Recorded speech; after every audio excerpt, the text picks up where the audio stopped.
Hi friends, నమస్తే అండి. Welcome back to Sri Gayatri home food. ఈరోజు మనం వీడియోలో చూపించబోయే రెసిపీ శ్రావణ మాసం స్పెషల్గా అమ్మవారికి ఎంతో ప్రీతికరమైనటువంటి బెల్లం పరమాణ నైవేద్యం క్షీరాన్నాన్ని ఎలా ప్రిపేర్ చేయాలో చూపించబోతున్నానండి. ఇలా కనుక ప్రిపేర్ చేస్తే మనకి ఎన్ని గంటలైనా కానీ ఈ పరమాన్నం గట్టిపడకుండా కమ్మని రుచితో ఉంటుంది. మరి ఇక లేట్ చేయకుండా ఎలా తయారు చేయాలో చూద్దాం.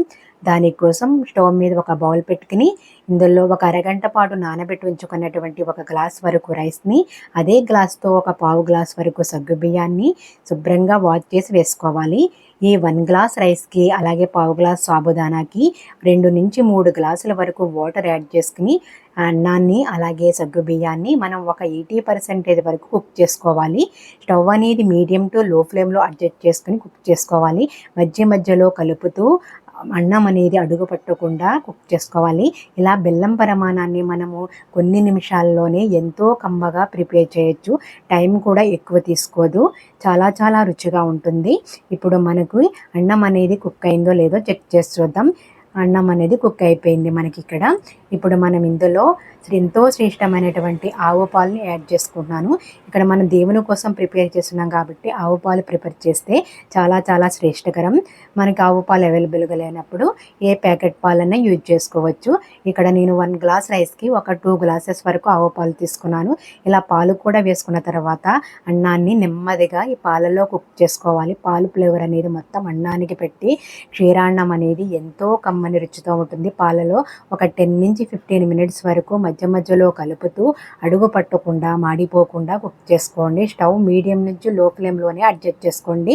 మనకిప్పుడు ఈ కన్సిస్టెన్సీలో ఉండగానే మనము స్టవ్ అనేది ఆఫ్ చేసేసి ఇందులో మనం బెల్లం అనేది పాలు విరగకుండా ఉండాలంటే స్టవ్ ఆఫ్ చేసేసి వేసుకోవాలి. ఇప్పుడు పరమాన్నం అనేది మరింత రుచిగా ఉండటానికి డ్రై ఫ్రూట్స్ని ఫ్రై చేసుకుందాం. స్టవ్ మీద ఒక చిన్న ప్యాన్ పెట్టుకుని ఇందులో 2 నుంచి 3 టేబుల్ స్పూన్ వరకు ఆవు నెయ్యి వేసుకోవాలి. ఆవు నెయ్యి వేసుకున్న తర్వాత కొన్ని జీడిపప్పు పలుకులు వేసుకుని జీడిపప్పుని దూరగా వేయించుకున్న తర్వాత ఇందులోనే ఒక 2 నుంచి 3 టేబుల్ స్పూన్ వరకు కిస్మిస్ వేసుకుని కిస్మిస్ అనేది పొంగు వచ్చేంత వరకు ఉబ్బేంత వరకు కిస్మిస్ని కూడా ఫ్రై చేసుకున్న తర్వాత ఈ మొత్తాన్ని డ్రై ఫ్రూట్స్ని మనం ముందుగా ప్రిపేర్ చేసి పెట్టుకున్నటువంటి క్షీరాన్నంలో వేసేసుకోవాలి. ఇవి వేసుకున్న తర్వాత మనం 1 గ్లాస్ వరకు రైస్కి 1 గ్లాస్ వరకు మనము బెల్లంని ఇలా పొడిలా చేసుకుని వేసుకోవాలి. బెల్లం పొడి చేసి వేసుకుంటే మనకి 1 గ్లాస్కి 1 గ్లాస్ రైస్ అనే బెల్లం అనేది కరెక్ట్ స్వీట్నెస్ అనేది సరిపోతుంది. అలాగే వేయించుకున్నటువంటి డ్రై ఫ్రూట్స్ని కూడా వేసేసుకొని ఇందులో లాస్ట్ అండ్ ఫైనల్గా 1 టేబుల్ స్పూన్ వరకు ఇలాచీ పౌడర్ కూడా యాడ్ చేసుకోవాలి. కొంచెం మీరు పచ్చకర్పూరం ఉంటే అది కూడా యాడ్ చేసుకోవచ్చు. ఇక్కడ నేను వేయలేదు, అది ఉన్న యాడ్ చేసుకోండి. గుడిలో మనకి దేవుని ప్రసాదం ఏ విధంగా ఉంటుందో ఆ విధమైన రుచి అయితే వస్తుంది.